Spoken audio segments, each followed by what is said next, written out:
Di balik setiap kejahatan, selalu ada potongan-potongan kebenaran yang menunggu untuk ditemukan.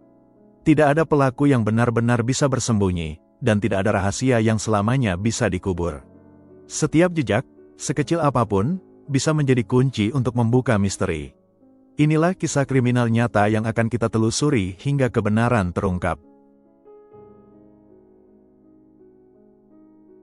Pada Jumat pagi, tanggal 20 April tahun 2012, Jared Baden Clay menghubungi polisi untuk melaporkan bahwa istrinya, Ellison Baden Clay, hilang sejak malam sebelumnya. Ia mengaku terakhir kali melihat Ellison sekitar pukul 22 malam sebelumnya saat sedang menonton televisi di rumah mereka. Awalnya Jared memperkirakan Ellison sedang berjalan pagi seperti biasanya, namun hingga dia melaporkan kepada polisi, Ellison tak kunjung kembali. Police emergency, what's your location? Good morning, Brookfield. And what's happening there? My wife isn't home.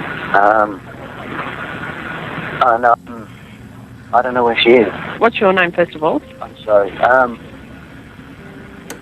Jared And your last name, Jared? Baden Clay. And what's your wife's name? Alison with 2 L's. Jared dan Ellison tinggal di pemukiman yang tenang di Brookfield di bagian barat Brisbane, Australia. Jared adalah seorang agen properti yang sukses dan terkenal. Dia pernah menjabat sebagai presiden Kamar Dagang.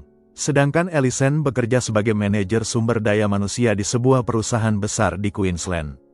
Ellison sangat cerdas hingga menguasai 6 bahasa asing. Dia juga seorang penari balet yang sangat berbakat dan sering tampil menari. Mereka memiliki 3 anak perempuan yang masih kecil. Lingkungan tempat tinggal mereka memiliki komunitas yang baik, setiap orang saling mengenal dan akrab. Komunitas itu memiliki lapangan pertunjukan, sekolah, klub berkuda dan pasar swalayan. Semua fasilitas itu mendukung untuk tinggal dengan nyaman. Lingkungan tempat tinggal mereka juga aman dari kejahatan, atau setidaknya tingkat kejahatan sangat rendah. Sehingga kabar hilangnya Ellison membuat komunitas terkejut dan bertanya-tanya apa yang terjadi pada wanita itu. Pencarian besar-besaran segera dilakukan oleh polisi dan masyarakat. Mereka membentuk pos komando dan memulai pencarian di sekitar sungai, taman dan lingkungan sekitar. Keluarga Ellison, orang tuanya Jeff dan Priscilla, serta saudara-saudaranya juga turut bergabung dalam pencarian. Orang tua Ellison juga bekerja keras menggunakan media untuk menemukan anaknya. Saat semua orang sibuk mencari keberadaan Ellison, Jared malah tidak terlibat aktif dalam proses pencarian.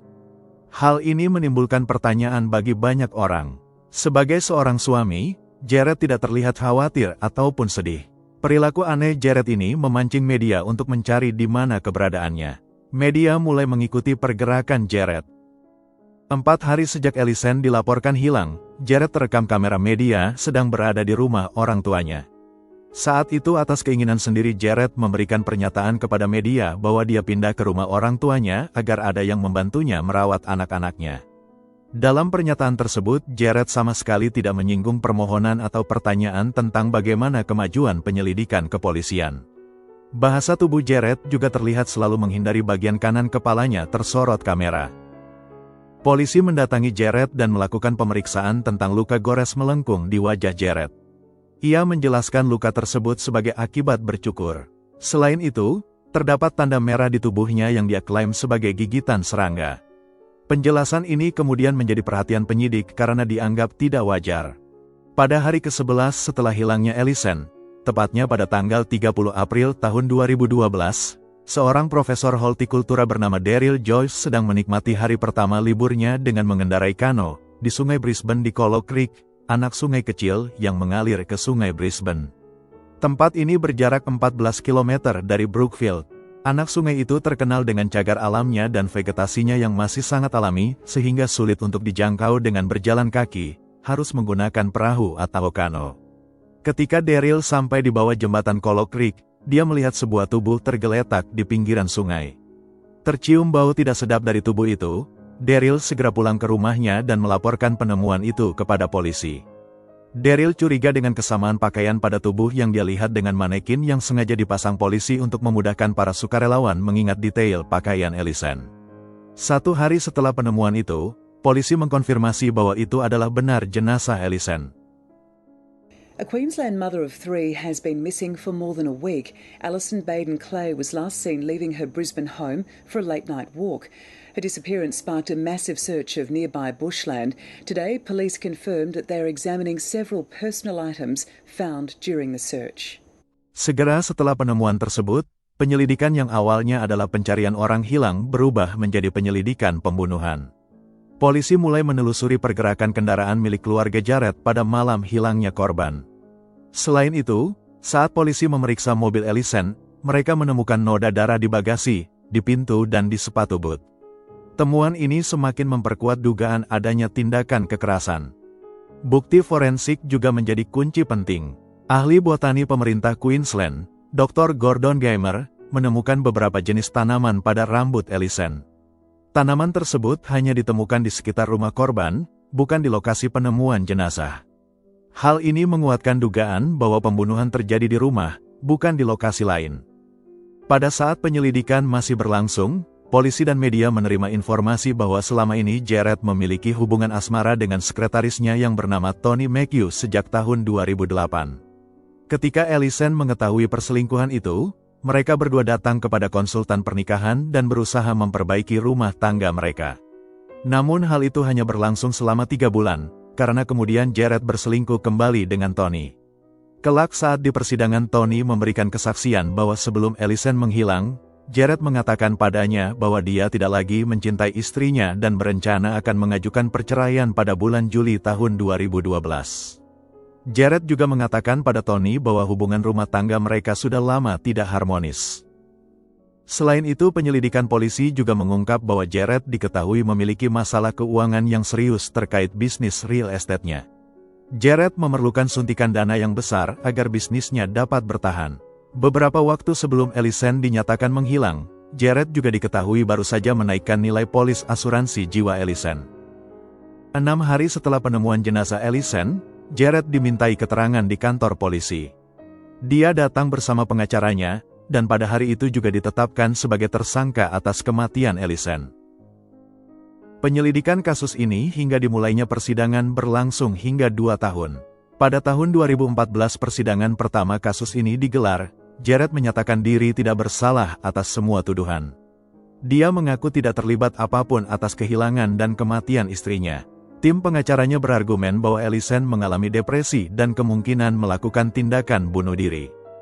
Namun, jaksa menghadirkan berbagai bukti dan saksi yang menunjukkan kenyataan sebaliknya, termasuk kesaksian tentang kondisi rumah tangga yang bermasalah, bukti forensik dari lokasi kejadian, temuan luka yang diduga akibat perlawanan korban, keterangan saksi yang mendengar teriakan pada malam kejadian.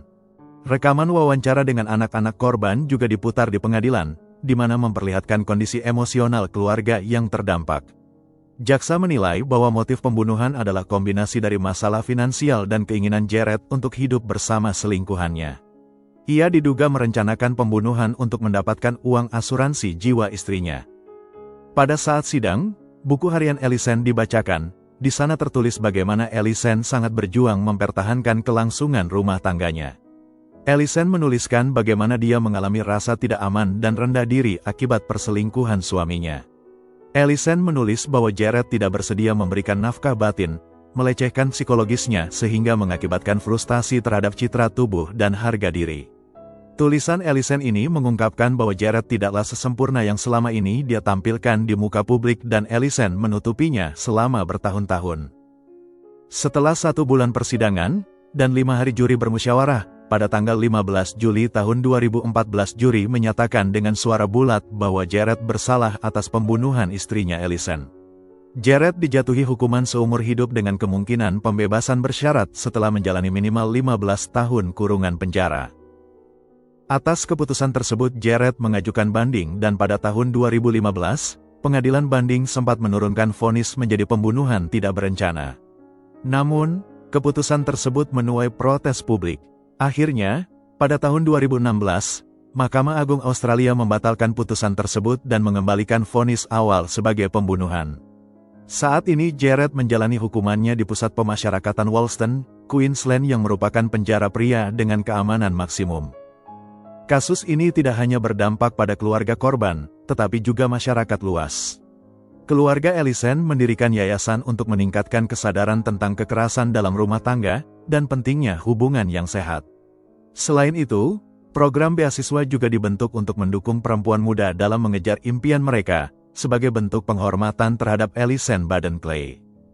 Demikian kisah kriminal nyata kali ini. Semoga kita semua bisa mengambil pelajaran baik dari setiap peristiwa yang tidak baik sekalipun. Sampai jumpa di kisah kriminal nyata berikutnya. Terima kasih sudah mampir di channel ini.